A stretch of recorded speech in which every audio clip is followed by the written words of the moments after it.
Alright, yo, what's up, dudes? That's Paco. We're still working on the bike. I just got a bunch of parts in today. I hope I can finish it. Probably not, but I got 2 boxes worth of stuff. We're gonna go through each box and install them part by part. Because I'm changing the fender, the exhaust. I'm gonna take this off first just because maybe it'll help me by getting it out of the way. And then I'm changing the front fender and all these lights. I'm keeping this on, but I'm changing the turn signal lights. And then this windshield bracket, I'm gonna remove it because I don't even use the windshield. And then the back, since I'm taking this whole fender off, I'm gonna have to take off this sissy back. I think that's what it's called. I'm not sure. All that's coming off, so all the wiring, I'm gonna have to wire the new lights because I'm changing all these turn signals too. Alright, I'm gonna start by taking off the stock exhaust to get out of the way to help me with probably installing other parts. So to remove it, I have a couple of hex bolts right here for this part, and then over here same thing for this. And I think then I also have some bolts underneath the top exhaust underneath here on top. It's attached to this, or the frame I mean, right here. So bolts are a size 6 T6. Remove that to get out of the way. Alright, to remove this other stupid bolt because it's blocked for the exhaust. Typically fit an extension, you can't. I used a good old Allen key. I had to kind of move the air filter kind of a little bit to use both my hands to loosen this up. So I already did. So I'm just gonna keep loosening this up to remove it. Like, it's loose now. So to remove the side pocket to be able to reach the bolt back there because I couldn't reach it, which was a size 4. Alright, yo, to remove this in one piece, remember bolts there and bolts there, and then it's attached to the frame right here.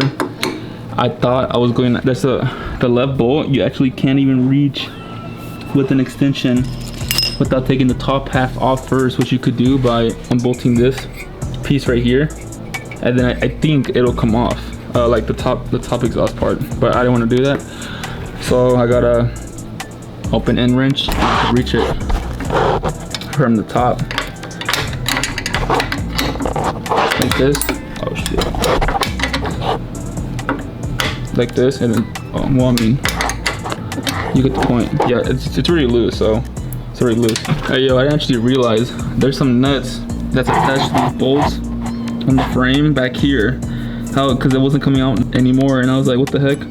But I'm just loosening them up from the back now, and then it'll be able to come out. So just so you know. Alright, it's off, but the left bolt that was attached to the frame, you cannot take it out without removing the top half. So I'm just gonna leave it in there, and when I sell it, I mean, it'll be included, but yeah, you can't take it out. Oh, and look, you can see another brace you have to remove to remove the top half. Here it is on the left side, but I'll just leave it attached. And then here are the other bolts that came with it. There's a washer with the nuts in the back. So we're gonna remove the fender neck. I got 4 10mm bolts right here, and then the other side. I don't know what's underneath this, so we're gonna see, but I think there's some cables running underneath it, and I think I'm gonna have to remove the brake cable, the grommet out of the bracket, but I've never removed it, so we're gonna see. This last bolt that was behind this, the front brake right here, was a bitch to get out, but with a little patience and an open end wrench, was just loosening it 1/4 rotation at a time with my other hand through this other way, but I got it off now, so, or loose. They're all off. Alright, y'all, remove these insert washers from the OEM fender. They go in this way, like that. It's a bitch to remove the fender because, I mean, you gotta squeeze it, but this was preventing me from squeezing it, so I had to lower the bracket down, lower the fender, squeeze it, and pull it out. So now, and then this thing just comes out, I think, and then we're gonna get the mounting bracket for the new fender. It took me a while to figure this out, but these 2 brackets obviously are gonna mount right here. I thought they forgot to ship them, but they were in the very bottom of that box, so I got worried. But there's some instructions how to put the hardware together, but it took me a minute. You're gonna have to put these like, oh shit, well, that just fell out, like the spacer between on the left side of the bracket, because if you don't, then the actual mount will hit the fork. So, and then these screws will have these rubber washers. The screw is going to be on top of the fender to attach to the these like brackets. There's no point in having the screw hit the fender if it'll scratch it because the metal with metal.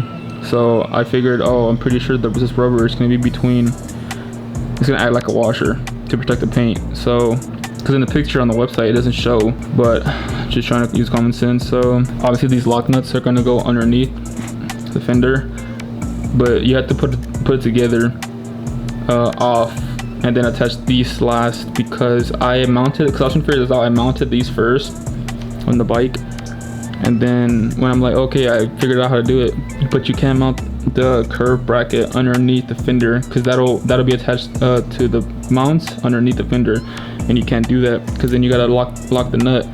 So you gotta do it off first. That's how you do it. 4 extra pieces in case you lose any. So this is what I concluded.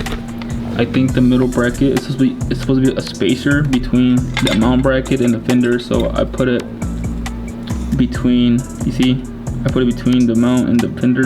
I had this on the inside, but the screws weren't going in well. So I was like, maybe I'll flip it. I haven't tightened them down yet, but this is what I have so far. And then both of them have 2 holes on both sides. I'm assuming therefore if you want this closer to the wheel or further. So I'm really happy how it turned out. Although I do not like how the screws are not, you know, black. But in the future I'll probably paint them black, but I don't care about that right now. But this is how it looks now after taking off the OEM fender. It looks so much better. That looks like a grandpa fender versus this